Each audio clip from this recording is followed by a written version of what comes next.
Tapi itu. 98% tambang di Aceh dimiliki oleh orang non Aceh. Saya tanya, ada nggak pemerintah daerah punya tambang yang ada di Aceh? Tidak ada. Ada nggak orang Aceh yang punya tambang di Aceh? Nggak ada, kecuali Pak Surya Paloh. Oke lah, Pak Surya Paloh ini diaspora. Tapi orang-orang Aceh yang memang dia hidup, bahkan konflik, bahkan dia berperang di Aceh ketika konflik, kemudian hari ini damai. Dia punya tambang nggak? Kalau ada, ini mohon maaf. Ini kan recehan, ini kecil. Buat kebutuhan ekonomi mereka mungkin cukup. Tapi ini ada yang lebih besar. Ya. Sampai kapan Aceh ini akan terus dijajah secara ekonomi? Ini menurut saya adalah ketidakadilan negara terhadap Aceh di masa damai. Nah, oleh karena itu saya katakan bahwa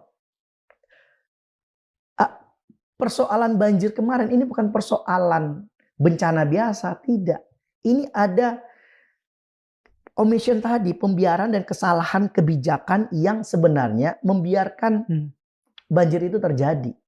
Orang Aceh ini sudah pengalaman dengan bencana. Dari masa tsunami, dia bisa survival sampai dengan masa banjir yang mohon maaf di Aceh Tenggara. Itu sudah ritual yang namanya banjir. Aceh Barat, Aceh Utara itu udah biasa banjir. Gitu loh.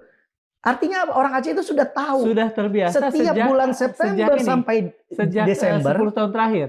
Ya.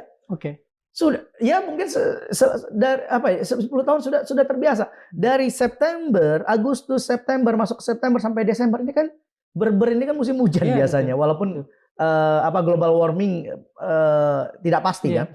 Tapi orang Aceh udah tahu di bulan September sampai Desember itu udah pasti banjir.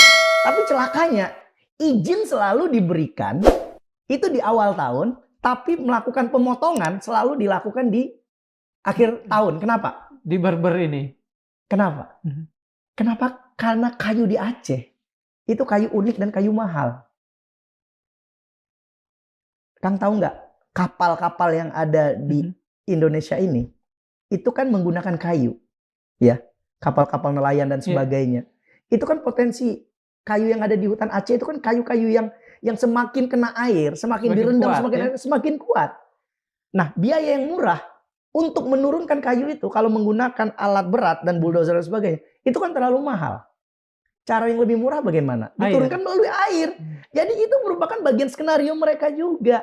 Ketika setiap tahun 10 tahun belakangan ini terjadi banjir di Aceh Tenggara, Bandang, di Aceh Tamiang, Bandang, kemudian banjir rutin di Aceh Utara dan sebagainya.